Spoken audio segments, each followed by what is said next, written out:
Close your eyes, or sit back, enjoy the night. If you're not lost in your head, you're better off dead.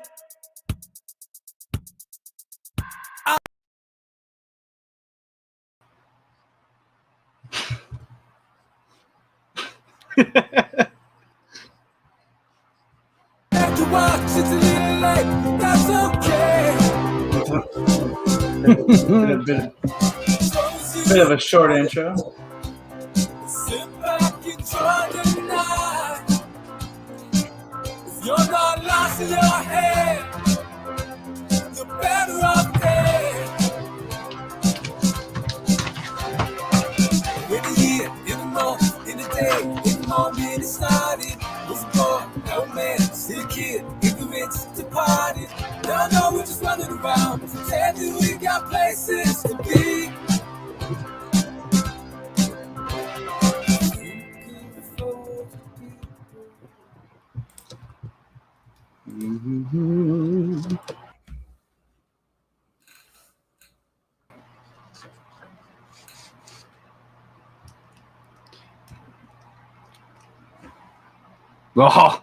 Oh no, producer slacked. She said not to touch it. She said not to touch it. You heard it. You heard it. All right. Hey everyone, Greg Staley here, live from Diverge Media, ready to put on some professionality to tonight. Thank you for joining us for our live show. On the other side, we have the other co-owner of our business here, Broderick Visser. Welcome aboard. How's it been? You know you were jamming out live. Everyone could see you. Yeah. Okay. Yeah. I'm good. I'm good. You came for your show. Oh. All right. So we got a good show tonight. Obviously, there's been a lot going on in the news. Whistlestop Cafe in Muir, Alberta, posted this morning about Alberta Health Services and the RCMP showing up, locking them out of their building there. I believe the general premise was they did it without a court order was the issue that was had there. But we'll play some of the video from that, as well as Pastor James Coates, day 2 in trial. Somebody writing for TVO is recommending that we pay people to get vaccinated with the COVID-19 shot. And we have some other stuff we're going to go through as well. I'm scared to look at the comments. Okay. All right. So let's get into it, I guess. Let's start with TVO, I suppose, eh? Sure. All right. Go live. That's So TVO posted an opinion article. Dear Justin Trudeau, pay people to take the vaccine. Now, they cited a UCLA study, said new research from UCLA suggests that $100 is enough of a treat. You like that, the way they worded that? It's enough of a treat to move a large number of people from the vaccine hesitant camp to the vaccine gimme one. I don't think that's how that works. I don't think that's how that works. Okay, no, it gets better. To be clear, money isn't its own replacement to other good for other good vaccine policies. It's just another weapon in our arsenal. But some back of the napkin math suggests that costs would be entirely manageable and the benefits huge. If we paid every single living Canadian $100, that would add up to roughly $3.8 billion. All right. So in other words, in her mind, no big deal. That's 3.8. That's like a daily spending for the Liberals anyway. So I mean, yeah. Well, let's not divert down the debt path, because I could spit on the debt pretty much for an hour. I showed my coworker the national debt clock today, and he was blown away. I'm like $28,000 per Canadian. Did you not hear about that? The debt clock maxed out recently. Yeah, I know. Yes, they literally did. They're like, when we made the clock, we didn't expect to have to add this many zeros, so they did it. That's ridiculous. Yeah. There's a crowd at the Whistlestop camping out. Will not leave till something is done. That is interesting. So obviously, here at Diverge Media, we're fully in support of businesses opening up. and we try to keep these a little bit lighter. Like, again, I don't want this to be just a heavy political news show, so try to keep it a bit light. Trying to do like a cross between YouTube and professional news, but it's kind of a bit of a challenge. But the Whistlestop Cafe has every right to be open. If they didn't show up, my understanding is Alberta Health Services didn't show up with a court order, and basically that is a issue because they don't get to operate. Like, you don't get to shut down a business just because you want to. There's supposed to be a court order involved. The judge has to sign off on that. Again, they're challenged. My understanding is they're challenging this based on the charter and the Constitution. So it's just it's crazy what's going on. You will look at Grace Life. They boarded off the fence there. Jacob Rayum of Trinity Baptist Chapel here in Waterloo area was also they shut down the church, I believe, or they locked them out for a week. Did you hear about what happened to the locksmith who did that? No. So a bunch of people bombarded his like Yelp reviews or Google reviews or whatever it was online, and brought his star rating down to like a 1 or a 2-star rating. But then a bunch of people in the community who do support him and what he did brought it back up to a 4 or 5-star. I mean, at the end of the day, he's just trying to do a job. I don't know that he thought about what he was doing even when he took the call. Maybe if I was a locksmith, I wouldn't do that. But that depends on your morals and what you believe, right? Yeah, ultimately, I mean, it's not the way I would go about things, but I do understand why people get frustrated and do things like that, because you feel sometimes very limited in what you can do. But let's shift here. Day 2 of Pastor James Coates trial. I think this is important to keep an eye on. I feel like it's a barometer for what's happening in the country. I really do. I mean, Alberta is supposed to be the freedom-loving province of Canada, and so what's happening there should particularly interest Canadians, I think. But basically, day 2 of Pastor Coates trial, JCCF released an update today, and they said, and I found this was interesting, they posted on the Facebook page, but their lawyer, Mr. Kitchen, argued that the restriction violates the freedom of expression of both Pastor Coates and Grace Life congregants. He also argued that the ticket given to Pastor Coates on December 20th, as opposed to other previous dates, was also appeared to have been motivated by a sermon given earlier in the day criticizing the Alberta government. So they're arguing, the JCCF lawyer is arguing that it appeared to be motivated by the sermons that were given by the pastor of Grace Life Church, Pastor James Coates. So they seem to be upset by what he said, or that's at least the argument that's being made in the court right now, according to JCCF lawyers. And just to touch up on that again, I think they also added what the Crown argued. So the Crown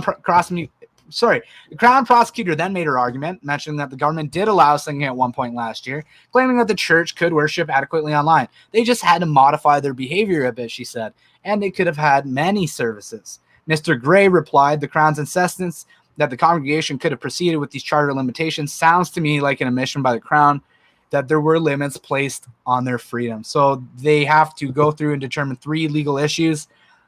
It's been delayed to June 7th when will be held at Stony Plain in Alberta, Stony Plain Court. And the 3 questions are, were any of Pastor James Coates' charter rights violated? I believe so. I believe that's clear, but that's up for a judge to decide. The Charter Section 7, right to life, liberty, and security of the person was violated. Is Pastor Coates entitled to a stay of proceedings on that basis? Was his security of person violated? You imprisoned him for 35 days. That's a good question. We'll leave that up to the courts again. But if the court rules, number 3, if these charter rights were violated, then the next stage is for the government to provide medical and scientific evidence to attempt to justify its violations. So they have to meet, I guess, the first 2. It kind of sounds like it's conditional. And if they get that they did violate their rights, then they'll have to justify the scientific evidence for the violations. So let's hope that the judge does rule that they violated the rights, because I mean, to me, it's clear that they did. I think to most Canadians, it's clear that they did. But I mean, my goodness, what do you think on this project? You've been following it as close? I have not. This is actually news to me. I haven't seen these releases, unfortunately. That's what happens when you work full time. Yeah, full time, part time. Full time, I don't know. Full time and full time.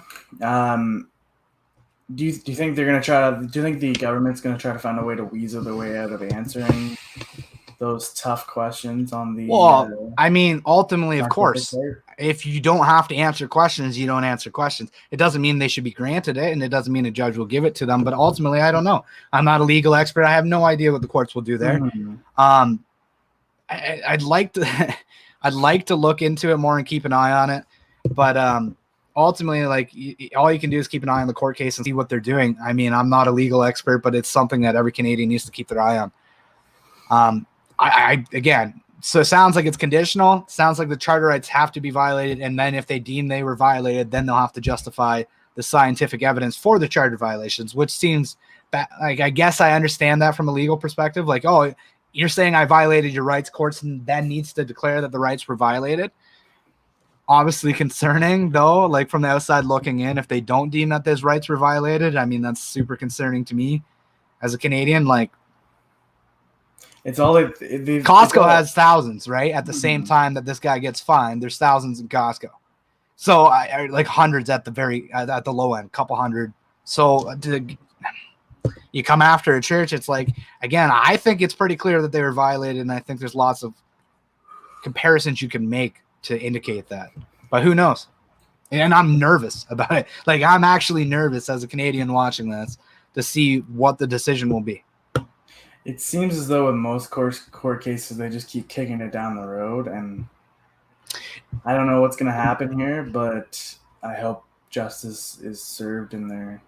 Yeah, the Derek Sloan was at Chatham. We did I did the article on, but Derek Sloan and Chatham was saying that this is exactly what they keep doing. They keep kicking the can down the road because I think his words were, I'm paraphrasing, but we did an article, you can look it up. But they keep kicking the can down the road because they don't want to have a charter challenge and lose. And it's like, yep, that's what I've been saying. And all these officers and people that are enforcing these, maybe that don't agree with it, they think maybe they rationalize it and say like, oh, they'll have their day in court. The issue is the day in court is months and months and months away. And it's like, if it's your livelihood on the line, it's like, hey, don't go receive a paycheck for the next 6 months while you wait for your day in court. That's justice. Like, no, that's very clearly not justice. That's like punching someone in the face and being like, and being like, okay, now you can 6 months from now, you can have your day in court. And it's like, you're still punching them in the face for 6 months because they can't make a living. And then that's what you're doing. You're telling a business owner, like, you're kind of punching them in the face. You can't do anything. And by the way, wait for your day in the court. And then it's like, if you go to open up because you're waiting for your day in court and you need to make a living, then they come after you even harder. This is what my opinion of what I've seen with Whistlestop. I mean, obviously he's been very active on social media, and I think it garnered the attention. I don't think Alberta Health Services likes that. I don't think Jason Kenney likes that. I don't think the people that are making these decisions that have the power to enforce them like it when they actually get a lot of attention on it. And this guy, I mean, I was amazed. 7 o'clock this morning, Whistlestop Cafe, or 8 o'clock, 9 o'clock this morning, our time. He has 5,000 in a live stream watching what's going on at his restaurant in Muir, Alberta. It's not a big place. No. Do you think you know what I mean? Do you think they really want that kind of attention getting out? And then people seeing that 30 to 50,000 every time he does a live stream, seeing his work. Do you think they really want people knowing that he's getting away with it, especially? And I think that's where they come down. It's like, oh, this guy's getting a lot of attention. Hit him. And then they bring it down hard because, it's like, oh, there's the weasel. Pop him down hard. And then they're just hoping less weasels pop up. And I don't mean business owners or weasels. I'm just trying to give analogies to what I see. So there's not enough of it happening where a lot of these people are getting attention. So the ones that do, they just come down on with the hammer, everything they have. And how ironic that it's happening in the freedom-loving province of Alberta. Thanks, Mr. Kenny. I really hope that they are open again when we get out there, because I've seen the videos and it just looks like an amazing time. Like, just back to a normality, socializing with human beings. I mean, I would love to get a burger. That was one of the things we joked about. We were pricing out, getting out to Saskatchewan, and we're trying to move to the border between Saskatchewan and Alberta, and we'll be covering the West. But basically, we were like, man, I want to get to Muir, Alberta. I want to try the Whistlestop. And Project said to me, and I hadn't even given that consideration. He goes, well, if it's still open. And I went, oh, like, we're not even talking that long away. We're like 4 months down the road, 5 months down the road. If they're still open, because we see what's happening. Yeah. It's unfortunate. That's not me trying to be negative, but that's just kind of a reality of what may or may not happen. It has happened, and we'll hope. I was going to ask you a question on this. We'll hope that they can reopen, but what do you think? Do you think it'll be the same type of Adam Skelly situation where if he breaks into his restaurant to open it back up or grab whatever he needs, like I think he's going to try to be reasonable. But if he were to break in, do you think he's just going to end up being arrested just like Skelly? Well, I don't think that will be the reaction that's given from Whistlestop. I'll put it that way. They were on the phone with their lawyers after. He did another live. It was on the phone with his lawyers, making a measured response. I think they were serving food outside. So it was like, oh, you lock us outside? Okay, I guess we're serving patio. And that's kind of what they're doing. Last I checked. But I imagine if it gets to the point where it gets too publicized again, there will be a show of force. Again, we have to hope that they can't keep kicking the can down the court forever. And me and Paul have talked about this extensively on the Sunday show, but like there will be a day in court, and I don't know when that time is, but you can't delay this stuff forever.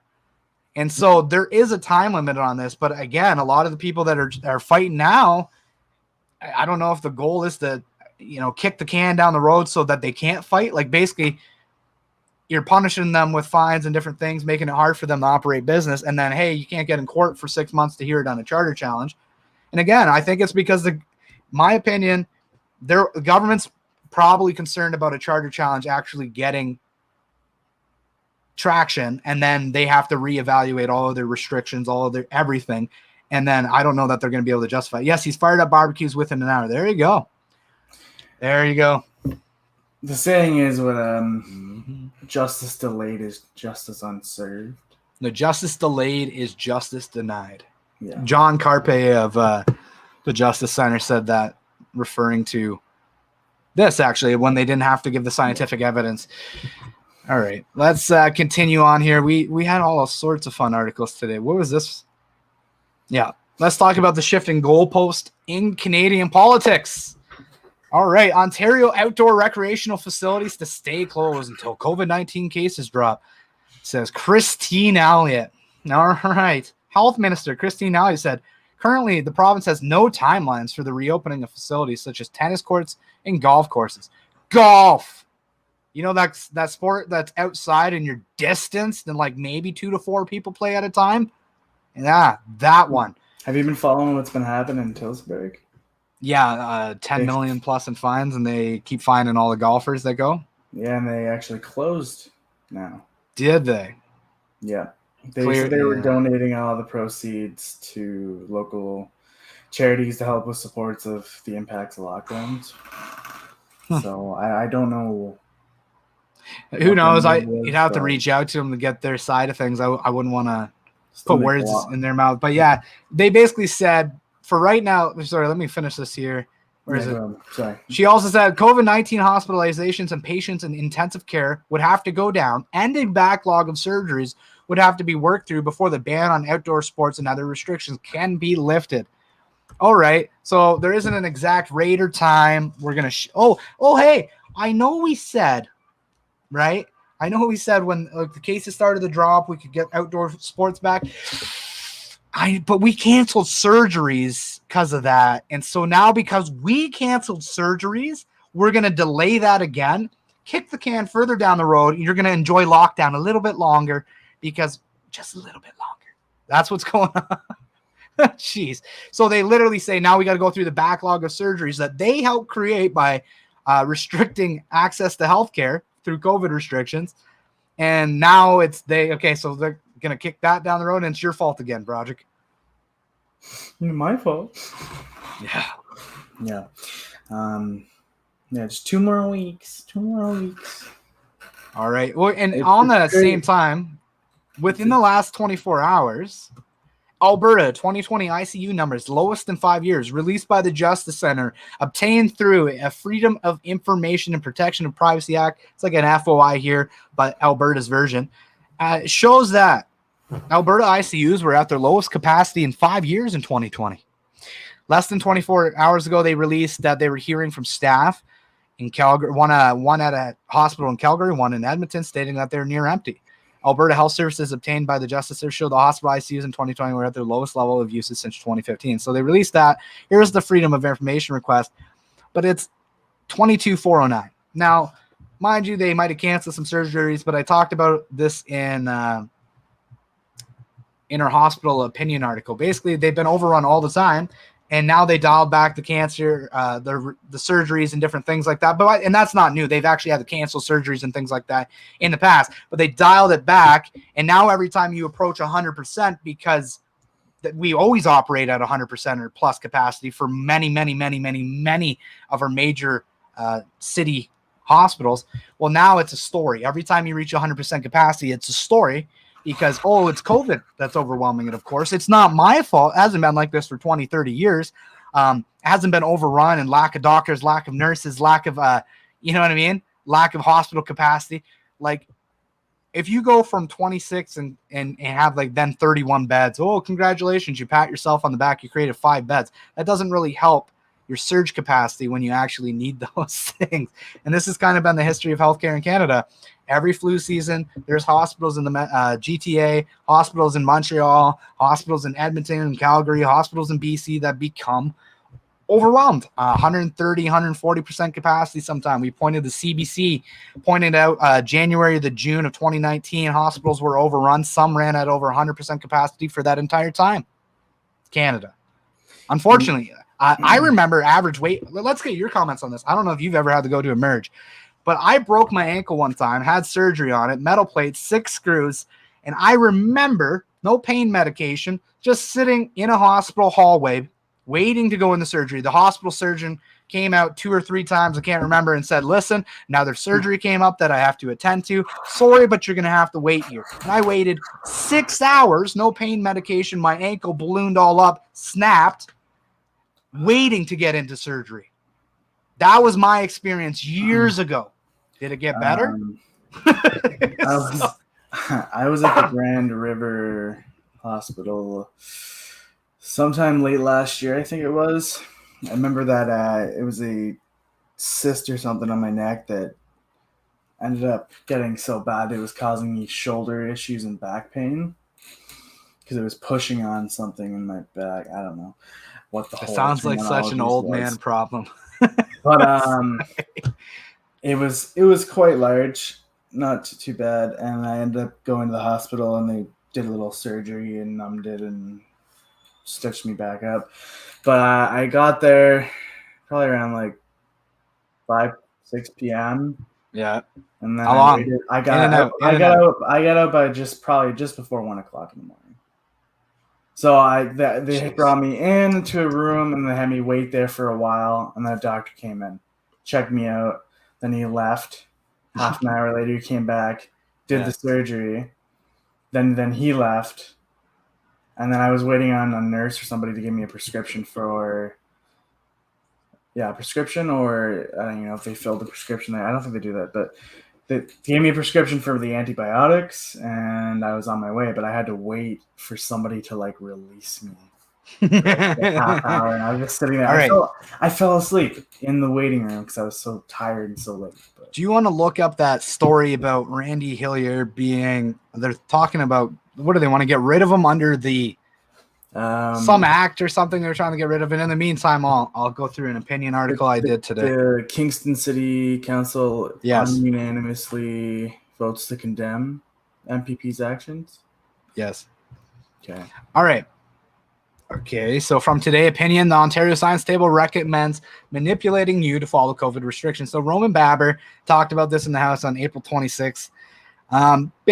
He asked Minister Christine Allen if it was appropriate for the Science Table to recommend that for the Doug Ford government engage in psychological manipulation of Ontarians. So I looked up, he references, it's called the Behavioral Science Principles for Enhancing Adherence to Public Health Measures. So they released this guidance. And some of the things they talk about include conflicting barriers to physical distancing and barriers to masking. So some of the examples they cite are conflicting messaging, distances while outdoors, lack of motivation, not adhering to the 2-meter distancing for physical distancing. And then 4, barriers to masking, not motivated to adhere. Seeing others unmasked, positive outcomes on progress is unclear. But one that stood out to me, so people aren't motivated to adhere. If people aren't motivated to adhere, they say that we should be reminded of that we could miss out on things like having a better summer, and that we should build social norms by using educational posters at the entrance and exits of community buildings. So their whole mandatory mask signage, that probably came from them. Continues on here. Where is it? There's another one. Yeah. So they're also talking about seeing others unmasked. That's the other one I want to talk about. So seeing others unmasked is seen as a barrier to masking in general. That's why the Ontario Science Table recommended that politicians use messaging from people we identify with, as it helps to embed an equity lens. Essentially, they want to find grassroots voices or community-based messaging, as they are often the most powerful. This suggests to me that they're already reaching out to social media influencers, but they recommend breaking down this barrier by telling Ontarians how many of us are wearing masks regularly in the community, and by showing a variety of people wearing masks in commercials and on posters to keep, listen to this. This was the whole point I wanted to bring up, and we'll skip off this, but to keep fostering masking as normal behavior. Sorry, but if you have to foster masking as normal behavior, you're by default admitting that you recognize masking the entire freaking population isn't normal behavior. And I remember it's this whole document, just about like, if they do this and you have this issue, you should do this. And it's all these recommendations. And it just reminded me of my personal opinion reading it. It's like a child trying to figure out how they're going to dictate, or a parent trying to figure out how they're going to dictate to a child to get them to do like the menial rules they have for the house or something like that. That's what it is to me. Sorry. I remember going into a doctor's office when I was younger, a couple of years ago, before all this, and they asked if you had a cough or you were sick that you would put a mask on. Yeah, I remember that. And so I felt like, okay, sure, why not? And I did, and I felt like the weirdest person in the doctor's office, because like everyone would staring at me like I was a deadly sick person. Well, that's one of the arguments they had for mandatory masking, by the way, is that they were worried it would stigmatize people that had to wear a mask, because they freaking hyped it up that it was going to kill everyone, that if you saw somebody wearing a mask, the people would go, ah! So they didn't want to do that. Their ergo mandatory masking.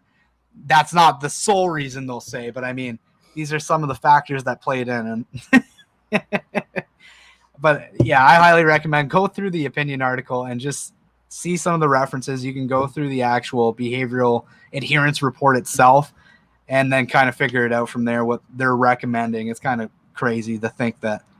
I found other ones from Ireland, and UK had one similar, but yeah. All right, on to Randy Hillier. Let's go. Oh yes. Oh yes. So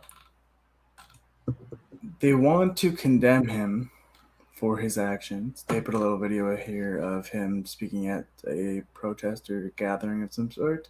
What are they trying to get him on, though? Like, condemn him based on what? There was something in there. That's all we're after. Bridget Dorothy, the city councillor for the district of Portsmouth, put forth a motion which also calls for an investigation by the Ontario's Integrity Commissioner. This conduct cannot be condoned, she explained. And if it were any of us, Mayor Peterson or my fellow councillors, if any of us were to behave in the same manner, the Integrity Commissioner would be called immediately. None of us would get away with this. Why should a member of provincial parliament? This motion boils down to one question. Do we condone this harmful and unethical behavior? She said that the vote was not about censorship. The motion in front of us tonight was not written because an MP was voicing his opinion. Elected officials voice their opinions all the time, and opinions differ. This is exactly why we do it at every city council meeting. All right, so they're trying to kick him out based on what? Integrity violation or integrity commission? So here's the thing. You're going to try to kick a guy out who's challenging measures based on the fact that he believes they're unconstitutional, against the charter, against the Constitution, Bill of Rights, and you think you're going to remove him through the Integrity Commission? if I know like how dense are these people? how Like, much you how have to at much least I hear it out in know court first, do you not? from what I've seen Randy do and what he is doing, I would say he has more integrity than these people. Whether you agree with him or not, he definitely follows up what he believes with action, which is the definition of integrity. Mm-hmm. All right. And So, like, defending his again, mother it's not before. an endorsement of him to say that, but it's the fact that the man follows through with what he says he believes. And I know there's some MPs and MPPs right now and mayors and different things and councilors, city councilors, they don't agree, but they're going along. And that's a problem. And that's the type of thing. It's just leading to all these. The Integrity Commission. Like, really? Have we? I think you guys talked about it on the Sunday show, but in Canada, in politics, is there a way to recall a politician, like to call an I have election for like a by-election? Beside, like, I I have don't. no idea what the process is to go through calling a Because, like, by-election. I that don't know could be that a you way. could recall without a vote in the House or something like that. Like, maybe if there was a vote of I think it'd probably be a vote of non-confidence or something like that to represent the constituents, and there'd have to be a vote by the House. But I don't know. Would then not be a vote on it? Like, it would make more sense if that was a vote for his riding, though. Like, all the people in his riding were to vote on that. It would make more sense if you. I agree, but the House, right? The thought process is that the other elected representatives represent the other constituents, and they would decide based on, because they know. But you would, I get what you're saying. You would think the local residents would decide. Yeah, I agree. There should be a mechanism where if there's enough votes or enough signatures, maybe on a petition, it should at least open the process up to vote. Like, if you got 100,000 signatures that you wanted your mayor gone in town, like of London or something, like, that's a lot. That's a lot of people. You know what I mean? That should say something. But again, you'd have to vet who actually signed it. But neither here nor there. All right. What else do we got? I feel like I'm going to pivot here to this. This is Dr. Justine Amaro. She's an ER doctor out of Ottawa. And Roland Baber shared this out on the 29th, talking about what she sees right now. And not going to lie, this one hit me pretty hard when I watched it. Department is filled with patients right now with mental health problems. And patients also presenting who had no prior mental health history, who are coming in such a mental health crisis. Some of them are coming in attempting suicide because they just don't want to live anymore during COVID, especially elderly people, which is something that would have been very unusual to see before. I had some elderly people who, again, just came in for normal types of medical problems, and while they were there, just asked, could you please just provide me medical assistance in dying, because I'm done. And it wasn't as a consequence of an illness that they were done. They just were tired of being so alone. Yeah. So can you imagine somebody coming in for help? She's an elderly patient, regular routine checkup. And then, hey, doc, by the way, can you provide me medical assistance so I can die? I don't want to live anymore. And not one, but multiple patients. Like, this is I've been screaming at the walls for like a year now. And I watched, we talked about the Ontario Nursing Association mandatory masking 5 months ago. And I realized, like, I've been yelling at this stuff for so long about what I see happening and what's going to happen and all the neglect of elderly, especially. So maybe I shouldn't do this, but a family member of ours didn't die of COVID. I always get people saying they like to attack us, right? Because, you don't believe that we should shut down all of society for this disease. You must be a bad human being, and you're an idiot, and you probably never lost anyone from COVID. I get that a lot in comment sections, things like that. And no, I haven't lost anybody from COVID. But I lost a family member from failure to thrive because of COVID restrictions. I lost a family member that many believe would still be around if she hadn't been fearful to go to hospital because of COVID. If she would have received the treatment she needed, if she would have been able to have family in hospital with her, she might have thrived a bit better. but one person, 1 day, an hour, or 1 hour a day. That's what was granted. So yeah, it has hit everyone in different ways. And one of the most disheartening things, and I'll get your take on this, project. You deal with people all day, but one of the most disheartening things for me is like, as I get frustrated, I struggle with being compassionate with the people who see it differently. And I feel like that's me slotting into the narrative that is being placed and set for me. Everybody, a lot of people out there that are still going along with this, that are good people, and they just want what's best for people. They just don't know. But we've all lost, and we have to have this moment where, I don't know. I went through this shift where I just decided, like, yeah, it's time to be a little more bold, a little more courageous, and just say what needs to be said. And I was always really hesitant to speak my mind. And I want to thank Paul, our other correspondent. He'd come on board and kind of realizing that you can speak your mind and do it in a way that's respectful and professional. But again, everybody's lost. And there's lots of people that haven't been affected directly by COVID that have been directly affected by COVID restrictions. And it's affecting everybody in a lot of different ways. It's affected my own mental health. And I battle in that back. It's affected my kids' mental health. It's affected my family's mental health. I have family, as you know, that doesn't really talk to us now at a time like this. And so you see this all the time with people.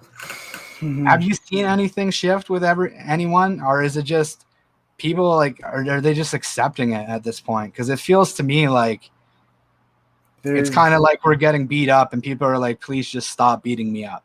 That's where it feels like we're at sometimes. There's a lot more people I've noticed as I listen in on conversations. I'm not trying to, shame on you. But as I listen in on conversations at work, I notice that there's a lot more coworkers. Now that we have so much more free time, nothing's being sold. So we're just kind of working in behind the scenes and where the customers aren't, and just kind of really not doing a whole lot besides dusting and whatnot. But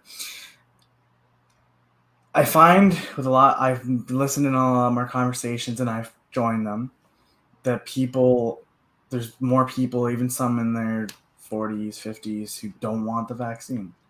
People who are arguing with it. There's a guy about probably my age, a little bit older, maybe 25, 26, who he doesn't know like anything he can't argue. I was talking with him and my other coworker who's on my side about these arguments, and he had no way to argue it, and so he's like, yeah, but this, and then he'd like walk away. Yeah, he's an emotional mainstream media headline arguer. Yeah, but I heard from this news outlet, they said you're an idiot, and I think that's true.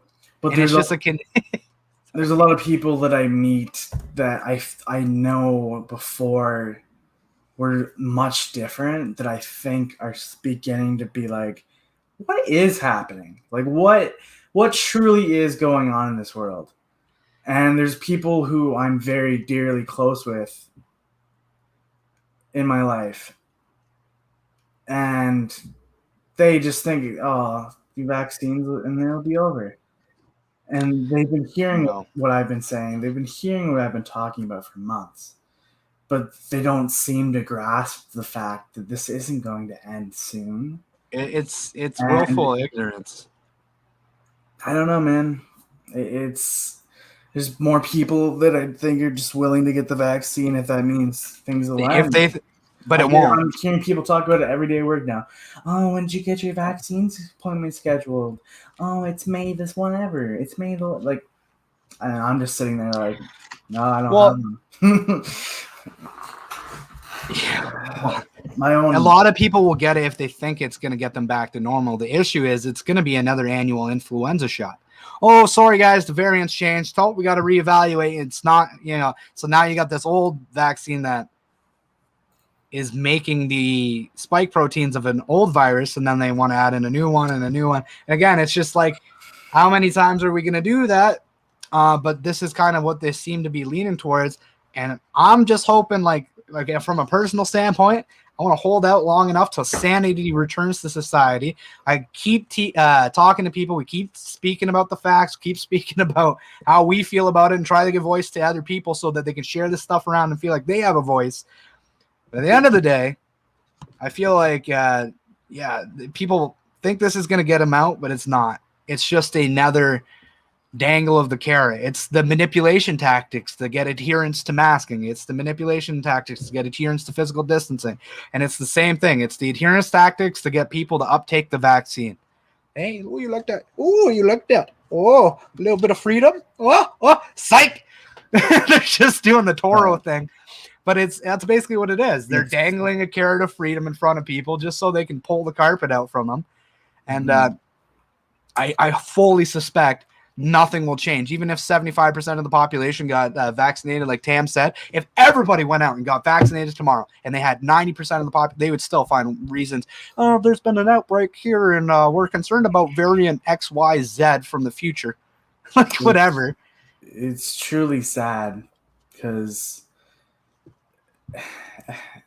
everything that's been going on, it's been keeping me up. Yes, You're too young for that shit. I know. I just think about it. Like, I've been finding it harder to fall asleep a lot of these nights now. If you want me to beat you up, I can help you. I'll put the lights out, bud. It's a lot of an uncertainty, right?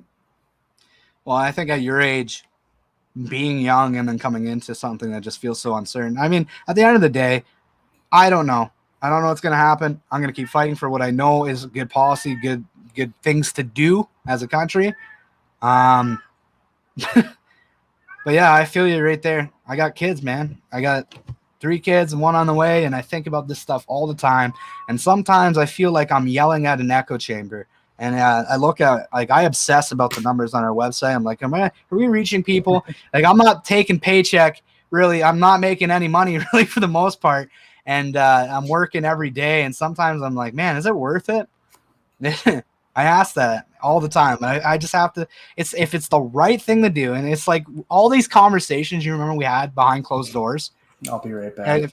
Okay. That's for that. Blow my nose really quick. But if it's the right thing to do, it's the right thing to do, and you do it. Well, let's get through some of the comments here. So, what do we got? I'm going to come back up. Oh.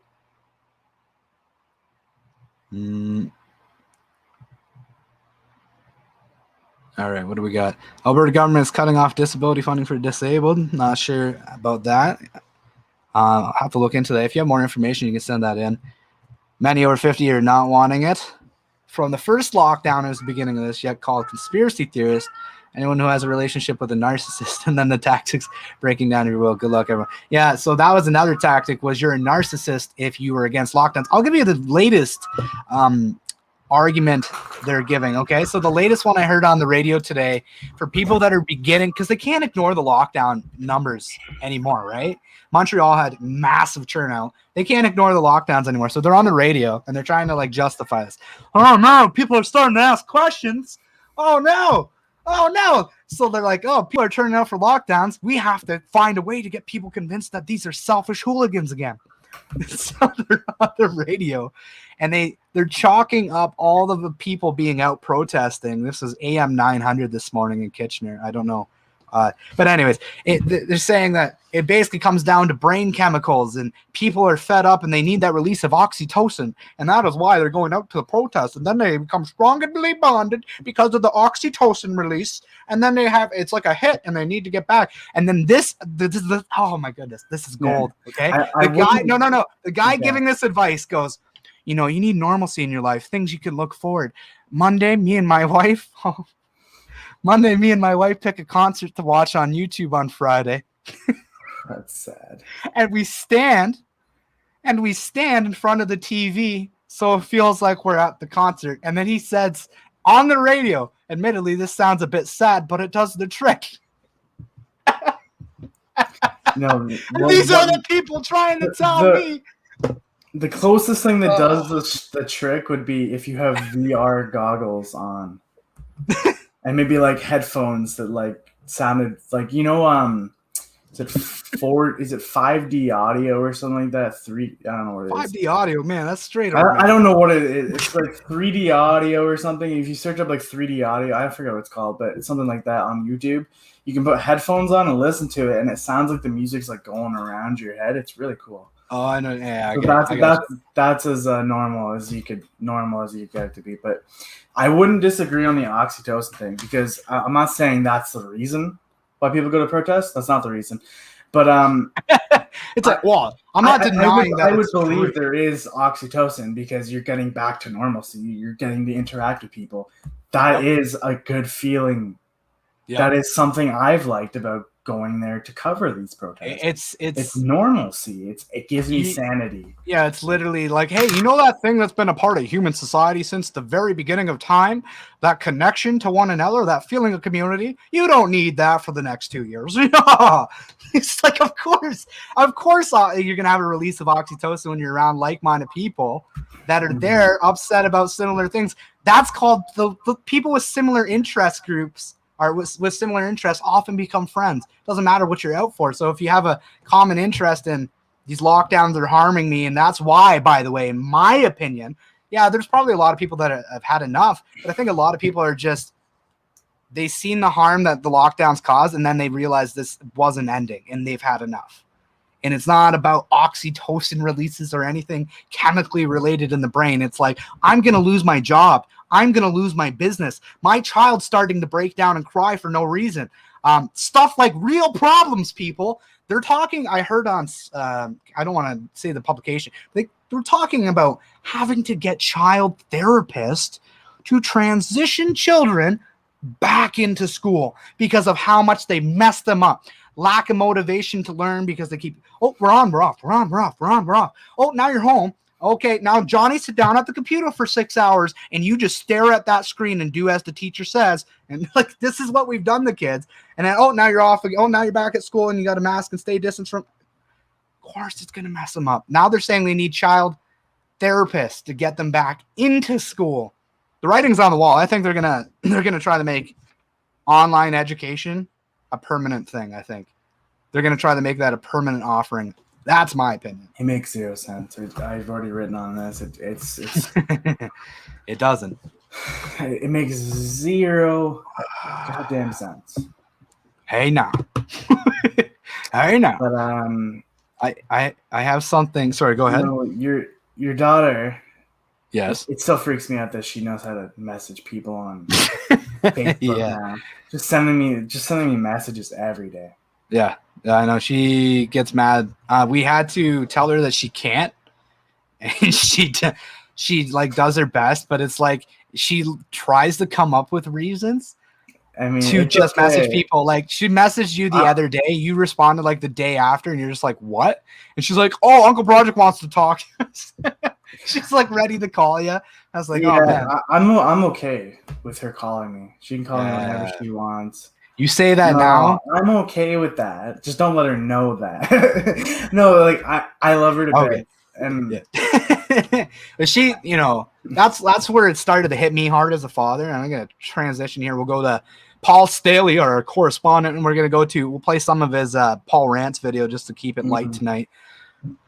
But yeah, it's been hitting me hard as a father. Like, the oldest is old enough to understand like what she was able to do some stuff, and then it was taken away. And it's been like this for like a year, but now it's become normalized, and I don't like it. And I just noticed her struggling again, like not understanding why can't we get back to hanging out with friends. But she gets like overly excited now when she gets to go out and hang out with friends and stuff like that. Yeah. But yeah, I showed her how to use voice messages so it's easier. Yeah. But she should probably be spelling, but that's neither here nor there. But yeah, it's been tough. Like, it's hit Kaylee the hardest. Grace doesn't know any different. Addison was literally born in lockdown. I have a lockdown baby that's 1 year old. I have a visual representation of lockdown every day. Man, it's been crazy. You got a history through your kids, pretty much. It's weird. Well, I think back on this, it's like literally you have to fight for normalcy. Like, she could be 3-4 years old. The way things are going, the time frame, she could be 3-4 years old and then still not able to play like recreational sports at the freaking pace we're going. Right? Oh, that's crazy talk. Yeah, just 2 weeks, right, bud? Like, I sorry. It's like the inner country boy comes out of me. It's just when I get riled up. That's all right. We're neither here nor there. Let's go here. Paul rants. We'll show, if you haven't seen this, you can check it out. But on our YouTube channel, hopefully going to be somewhat more of a regular segment, but a lot of editing goes into this. So please enjoy a few minutes of Paul rants and then check out the rest later. Just call Say- it Paul Rants. It's like a good 10 hours. Related segment, Paul Rants. I can't help myself. Hi, I'm Paul Staley of Diverge Media, and I'm about to go on a rant. But first, go visit our merch shop or donate to Diverge. You're going on a rant. Yeah, I'm gonna go on a rant. I'm trying to run a business here. We still do that in Ontario. Anyhow, I've taken issue with a lot of things going on in the world today, and some of them need further explaining. In 2009, a few key things happened. 1, Bill Gates joined the World Health Organization. 2, vaccine manufacturers are no longer liable. And 3, the definition of a pandemic changed to exclude deaths. And I'm certain there's no correlation between those 3. Then this week, Billion Stan Gates does an interview where he straight up asked, hey, would you consider releasing the ingredients of the vaccine and essentially solve this pandemic? And his response was simply, no. I mean, Bill Gates couldn't keep a virus out of a Microsoft computer, and we're supposed to trust him with our healthcare systems now? I mean, he's only a self-proclaimed healthcare professional. This really feels like it's just like a remake of Revenge of the Nerds. I mean, you should trust Bill Gates with your health about as much as you should trust banging a prostitute without a rubber. I mean, this is a guy who made $200 billion last year. So yeah, there's nothing to see here. Meanwhile, the mainstream media does their best to brush this shit under the rug. I mean, if they could only see and hear the public's disdain for them, their ability to do that is about as keen as Helen Keller's would be. Statistically, it's more likely that you would have a serious adverse effect from the AstraZeneca vaccine if you're under 30 than actual having one from COVID. Yeah, the same AstraZeneca vaccine that got pulled from 17 countries and lied about their efficacy numbers. Those guys. Meanwhile, we gotta listen to Fauci say, wear a mask, wear 2-layer, wear 3-layer, 2-layer, 1-layer. I haven't seen somebody pivot this much since Ross and Chandler carried that sofa up the stairs. I mean, if you look outside, because I gotta assume you're inside because Big Brother told you to stay there, you would see the US of A enjoying their lives. But here we are in Canada calling the Philippines for medical assistance. I mean, we're rolling out blood red carpet for the 12 people we're about to fly in. Seems odd, doesn't it? I mean, we can go back and forth on this COVID debate all day. You can be very pro, you can be very con, but us in the middle, can we just agree these restrictions are fucked? They're about as dense as JT's budget proposal. I mean, I can't buy clothes for my kid, but I can get dog clothes. Hell, my dog can go get its nails did and its hair cut, and I can't. And I mean, look at this. I got a Florida follicle fountain flowing out the back here, and I can't do nothing about it. These restrictions are fucked. Next, you're going to tell me that JT and Sophie are actually in love. Oh, back in Florida. All right, that's enough. All right, you I check. like Well, I can't give away the whole video, but I like the bloopers. The bloopers. sorry, jeez. The Florida follicle fountain flowing out the back here. There were so many good other bloopers. I think I got 2 or 3 of Paul just roasting you during that. Yeah, this sounds about right. I was in a punk band when I was younger. Were you though? Is that what the mainstream media calls you? It's pretty funny. There's some good ones. I think he was trying to refer to punk bands or emo. That's what he was getting at. But yeah, you check out Paul Rants. We're hopefully making it a regular segment going forward. Go ahead. We could do it as a monthly. A lot of work, eh? Yeah. Yeah. 10 hours of editing, 5 hours of filming and setup, and getting a dog to shut up. Yeah, for the record, the dog would not stop barking. But we got one more thing I want to touch on here tonight, and I think then we'll close out on it because I forgot I hadn't brought it up. Not yet. So the Brothers Butcher Shop in Vaughan, Ontario, is refusing customers who have recently received the Pfizer vaccine. Wants them to wait 28 days, but will offer curbside and delivery in the meantime. And I had somebody actually, Project, say to me, they're like, that's not right. That's discrimination. And I was like, do you know what everyone said when, oh, hey, it's discrimination. You have to start masking people or people who aren't masked. They said, well, we're offering curbside or delivery. That was the explanation. But anyway, neither here nor there. He's refusing to have vaccinated people with the Pfizer vaccine in his store. Now, he cites specifically references the FDA document or the FDA application of Pfizer to the FDA. And we'll just read a little bit through that now. So the owner said, I've decided to take a bit of a stand. I'm asking everybody who wants to take this stand with me to join me because I want this store to be the safest place around. So he said, after reading the Pfizer documents that were submitted to the FDA, especially section 8.3.5, which is labeled exposure during pregnancy or breastfeeding and occupational exposure, we have decided that we believe in the health and safety of our customers beyond all else. And he said, since the vaccine companies are openly studying the side effects on women who are around those that are vaccinated, even if they aren't themselves vaccinated, we ask if you have received a COVID vaccine within the past 28 days to please order online through our website for curbside pickup and delivery. So now he references the actual document. We went through it here, but here it is. It says exposure to the study intervention under maybe we should pull it up on the actual Pfizer document so people can't criticize me that way. If I remember where it is, that's the next trick. 67, I think. Is it 8.3.5? Yeah. Oh, too far.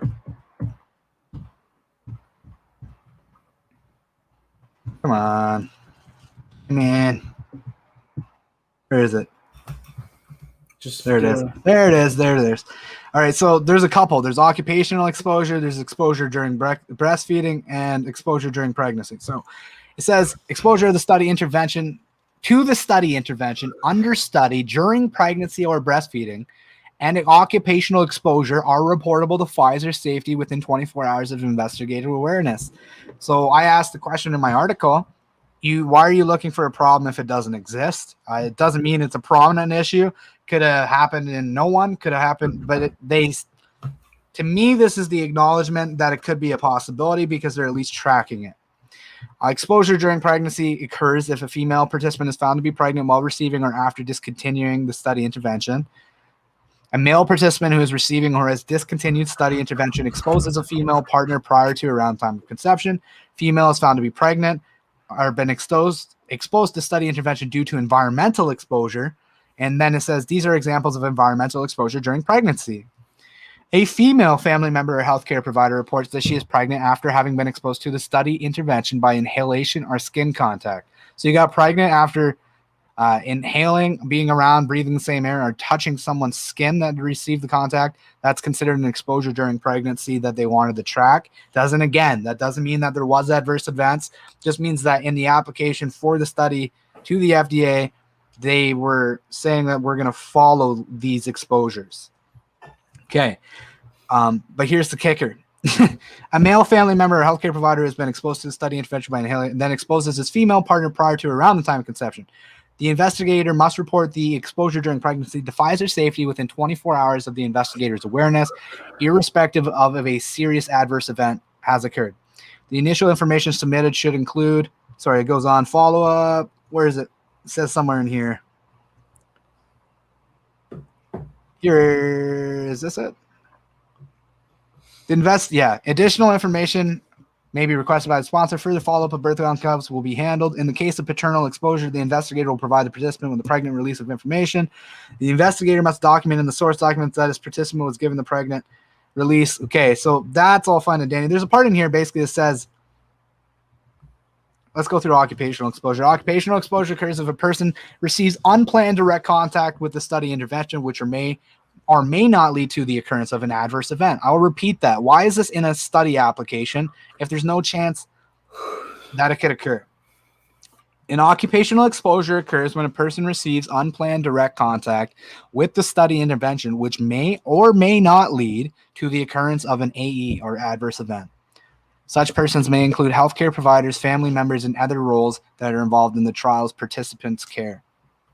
The investigator must report the occupational hazard within 24 hours. This is what I was looking for. The information must be reported using the vaccine serious adverse event report form. Since the information does not pertain to a participant enrolled in the study, though, the information is not recorded on a case report form. However, a copy of the completed vaccine serious adverse report form is maintained in the investigator's site file. So they don't include it as a case report form in the trials, is my understanding of that. So if they had, so say there was an exposure and there was an adverse event from that exposure, they would document it, is my understanding, but they wouldn't do a case report form. And I don't know if that means it doesn't get included in the trial data. I think that that is what it means. It would be separate from that, but they would keep an eye on it. But then who's looking at that data? And again, this is probably the stuff that's going to get us striked and canceled. So please share this out, everyone. But I bring it up. It's if something doesn't have a chance of occurring, I don't think you mention it. And I'll read that one more time for everyone. Fair to say, yeah. Right, and I'm not again. That there could be talked about this. There could be absolutely zero instances of this. I'm not saying it's an issue. Mm-hmm. I'm just saying it's in the trial application. That, in my opinion, indicates that they think it may be a possibility. It might be an extremely unlikely possibility, but we don't really get to know is the other issue. But again, I'll read this one more time. An occupational exposure occurs if a person receives unplanned direct contact with the study intervention, which may or may not lead to the occurrence of an adverse event. Such persons may include healthcare providers, family members, and other roles that are involved in the trial's participants' care. So they want it reported within 24 hours. The information must be reported using the vaccine SAE report form. Since the information does not pertain to a participant enrolled in the study, the information is not recorded on a CRF or case report form. However, a copy of the completed vaccine SAE report form is maintained in the investigator's site file. So to me, that means they're keeping track of it, but it might not be as a part of the trial data. And that's, again, I don't know why it's there, but it is in the application. I didn't bring this up. This whole point of this bringing up, if it gets striked, I didn't bring this up. This was the argument that the business owner of Vaughn Brothers Butcher Shop made. He pointed to that FDA document. I looked at it and reported on what was in there. There we go. I don't know what to think of that. We've had our conversations about it. I'm not going to give much comment on it. I read it for everyone.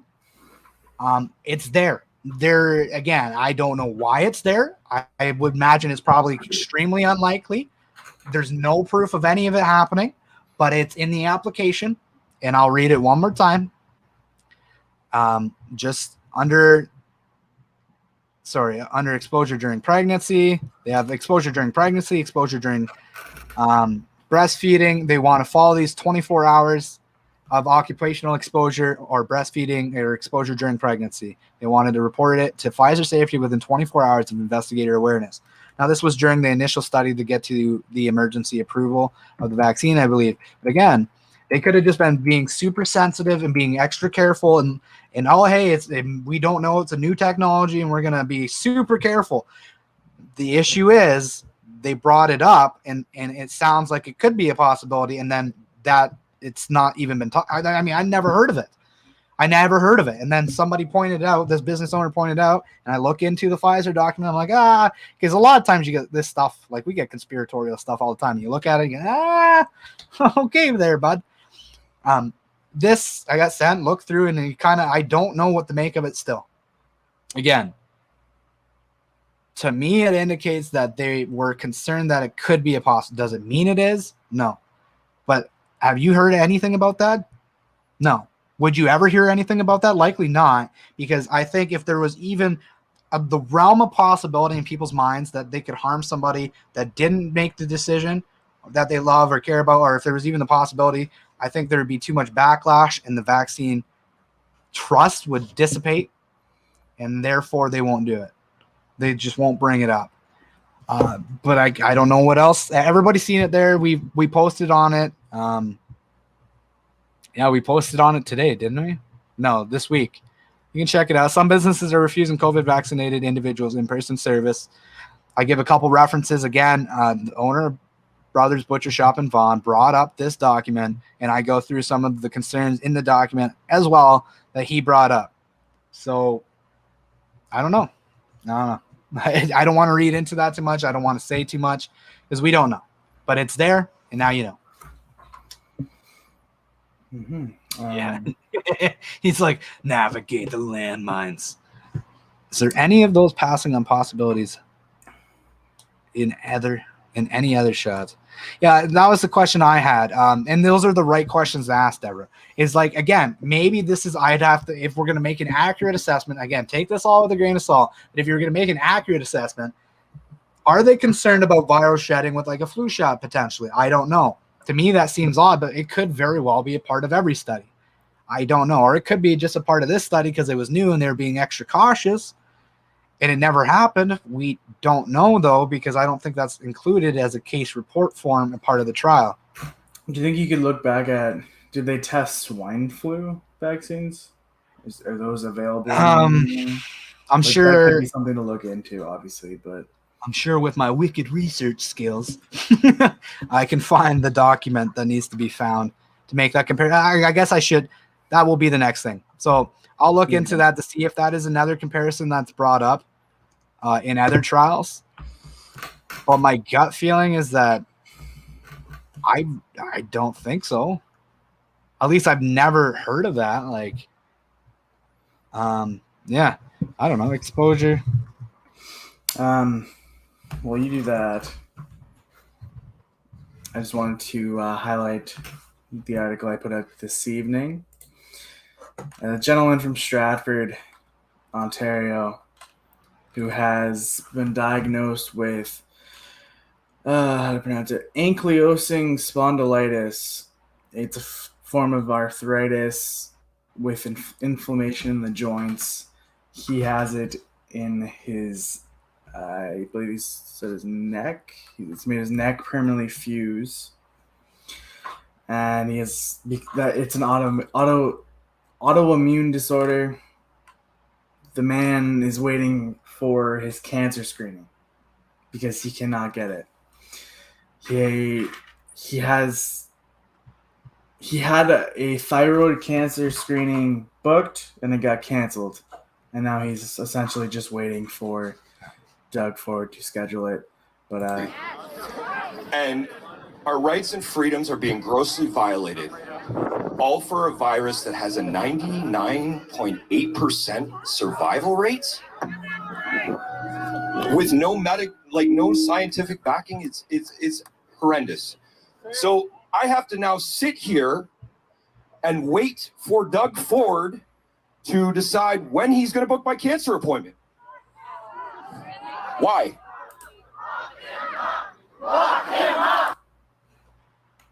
yeah, so heart goes out to that guy. It seems like he's either waiting to get his appointment.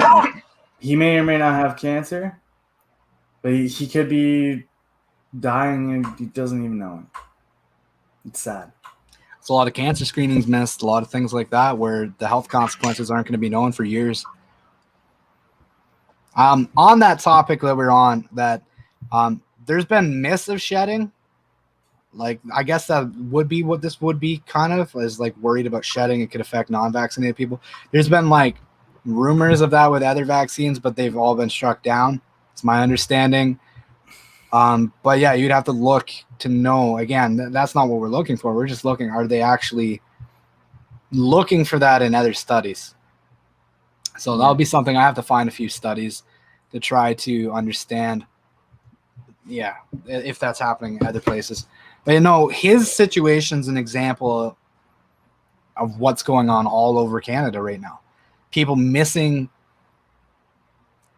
non-essential healthcare visits that are essential. Hey, I know you need that surgery to not die from cancer, but it's not essential right now. Or screening to even find it out. But he just needs he needs treatment. Yep. For his neck. He said it was an injection. I don't know if it'll loosen it or fix it or what, but he needs that, and it doesn't seem like he's going to be able to get that right now. He needs that, and another one was the gyms being closed greatly affected him, because it's not just, he can't just work out at home. He needs the full range of equipment to be able to get the movement he needs to get his body like to fight the issues he's having. And that's expensive. You can't, I wouldn't expect anyone to be able to afford all those different types of. You wouldn't have the space for it. No, yeah, no. And so he's between a rock and a hard place, and I imagine a lot of people are in that same situation where they're looking, for help, and they can't really get any right now. It's just a waiting game until everybody stops being scared, right? I don't know what to say. There's a lot of people that are waiting for crucial, life-altering and life-saving surgeries and treatments, and they're not able to get them right now because of COVID being the sole thing that everybody's worried about in that entire country. That's all that we're focusing on is in terms of healthcare. So the cancer screenings go unchecked. Therapies is another big one. Like, you want to keep elderly people out of emergency, then you need to have your therapist going out. And a lot of these things have slowed down and halted to a grind. So that's a good point. They opened up vaccines to 12 to 15-year-olds today for the Pfizer. Mm-hmm. Previous cutoff was at 16. Yeah, I mean, they didn't test their trials on 12 to 16, did they? So here's if you're actually going to do this, if they wanted to now test, it's been great for people that are above that age. Okay, maybe it has. Maybe there's you know what I mean? And okay, that's fine. But they should have gone into another trial for that age group before they release it to everyone. And they're not. They're just going to go out for it again. But, yep, that's it in a nutshell, everyone. That's Wednesday night. How's politics been for you tonight? I think it's a good time to pretty much end. Let's go through the comments, and we'll close out here tonight, because otherwise I'm just going to find something else to get riled up about. I really hope that so many Canadians say no to this vaccine that the government has to struggle with how they can I cannot say that word right, but get people to take it. Because I think that'll be funny to watch, but I just hope that it doesn't turn bad. Well, right now, they've inflated the debt to massive levels. It looks like they're getting incentivized. They're trying to, through a vaccination passport. Oh, hey, you can't live your life normally, or you can have all these perks. They're trying to do a bunch of this stuff to all get people to uptake the vaccine. But the one, it's the disincentive stuff that's going to get people to do it. It's going to be, you can't, this can all just end if you take this. And then people, I want to see my family again, or even if it got them to just be able to go to their friend's house. I don't think a lot of people care. They're just going to take it. I'm worried about that. But again, a lot of what the government's doing is about trying to incentivize and disincentivize not getting it. And they're trying to pressure people into an environmental situation where it's like, you want to keep your job, you need to get this. That's a big one they're going to do, is push workplaces to have vaccinated employees. And I wouldn't be surprised if at some point in time they try to offer a tax incentive for them to do that. And with these business owners being so hurt financially due to lockdowns, I bet many will likely actually do that. So it's kind of the nutshell everything's in. Well, thank you for what you do. Well, thanks, Trish. There are all kinds of people making money off this misery. Well, that there is. And a lot of them are still advocating for lockdown. You know what amazes me is August of 2020, the Lancet released that lockdowns don't work. Full lockdowns don't work. It's more so your hospital capacity, the age of your population, and the general health. August 2020. PCR tests have been known to be garbage for a while. Tossed out of the courts in Portugal. I think it was tossed out of another court. There's another medical study, 4,000 tests. If it was cycled over 35, less than 5% were actually, or less than 3% were actually infectious with anything. And we cycle 33 to 45 in Canada. Last I checked, Ontario runs up to 38 cycles for a positive, 38 to 40 is deemed indeterminate, but it would be like a probable case that they would retest and retest. Another thing, before I forget, check on the studies. There might be studies available there's a vaccine that's been developed. My coworker's been telling me this. I don't know much about it, but check and see. There's a vaccine that they've developed in India. Sinovac? I think so. There's that one and one other one. That's just maybe check other countries even with that swine flu and that shedding thing that we were talking about. But yeah, I'll give you another one. Okay, so there's a country today. Here, I'll look it up real quick and then we'll close this. It's already gone on.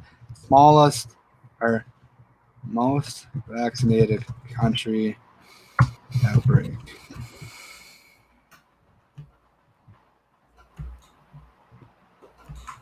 I can't find it. I'll try to find it later. But basically, there's the most vaccinated country in the world right now. They had a bunch of vaccines from China, Sinovac, and India was like the AstraZeneca version of, or the Indian recipe for the AstraZeneca. That's what they were given. 66% of their population had been vaccinated, and 1/3 of hospitalized people coming in. They had another wave, I guess, was people that had been vaccinated. So I don't know. Maybe those ones aren't as effective either, but yeah, good question. Keep up the good work, Greg. We need it. Thank you. All right, everyone. I think that's enough. That's enough. That's a night. That's a wrap. Let's go.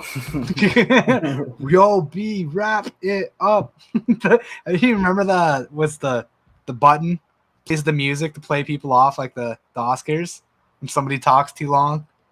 Wrap it up, B. Right over your head. Okay. I'm talking at myself here. All right, everyone. Thank you for joining us tonight. Greg Staley from Diverge Media signing off. Brought you guys here. We'll see you next time. Have a good night, everybody.